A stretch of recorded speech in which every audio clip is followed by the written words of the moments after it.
नमस्कार। हमने पिछले वीडियो में ये देखा कि महादेव को बेलपत्र अति प्रिय क्यों है। फिर ये जाना कि बेलपत्र हमें धन की प्राप्ति में कैसे सहायक हो सकता है, किस मंत्र से बेलपत्र चढ़ाएं कि हमें धन की प्राप्ति हो। फिर हमने दूसरे वीडियो में ये देखा कि किस मंत्र से हम बेलपत्र चढ़ाएं जिससे हमें आरोग्य प्राप्त हो, हमारी बीमारी दूर हो, हमारा संकट दूर हो। आज के वीडियो में हम ये जानने की कोशिश करेंगे कि 8 तरह की दरिद्रता, जिसे अष्ट दरिद्र कहते हैं, ये क्या होती है और इसे कैसे शिव की कृपा से, शिव की साधना से, शिव की आराधना से इसे दूर किया जा सकता है। तो 8 दरिद्रता के अपोजिट में है अष्ट ऐश्वर्य, 8 तरह का ऐश्वर्य, 8 तरह का एफ्लुएंस।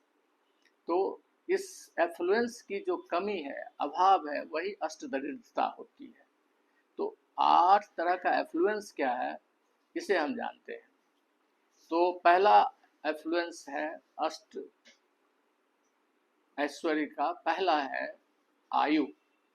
अगर हमारे पास सब कुछ है लेकिन आयु नहीं हो तो उसका कोई फायदा नहीं, हमारी चीज़ों का कोई फायदा नहीं। इसलिए पहला ऐश्वर्य है आयु। दूसरा ऐश्वर्य है आरोग्य, अर्थात शारीरिक और मानसिक स्वास्थ्य। तीसरा ऐश्वर्य है अभिवृद्धि, अर्थात ग्रोथ, राइस एंड प्रॉस्पेरिटी। चौथा ऐश्वर्य है पुत्र और पत्र, अर्थात संतान और वंश की वृद्धि। पांचवा है धन धान्य, अर्थात धन संपत्ति की वृद्धि। छठा है विजय, सफलता। सातवां है शांति, मन की शांति और स्थिरता। आठवां है कीर्ति, अर्थात प्रसिद्धि और सम्मान। इन 8 ऐश्वर्य की अगर कमी हो तो उसे अष्ट दरिद्र कहते हैं।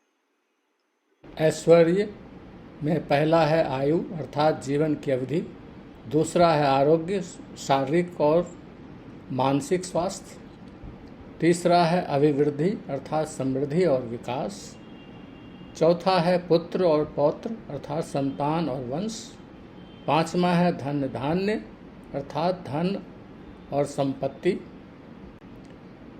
छठा है विजय, सफलता अर्थात जीत और सफलता, सातवां है शांति, मानसिक शांति और स्थिरता, और आठवां है कीर्ति अर्थात प्रसिद्धि और सम्मान।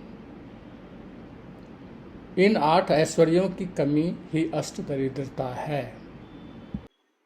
अष्ट दरिद्र जीवन को पूरी तरह से निराशाजनक बना देता है। इसे दूर करने का उपाय अवश्य होना चाहिए।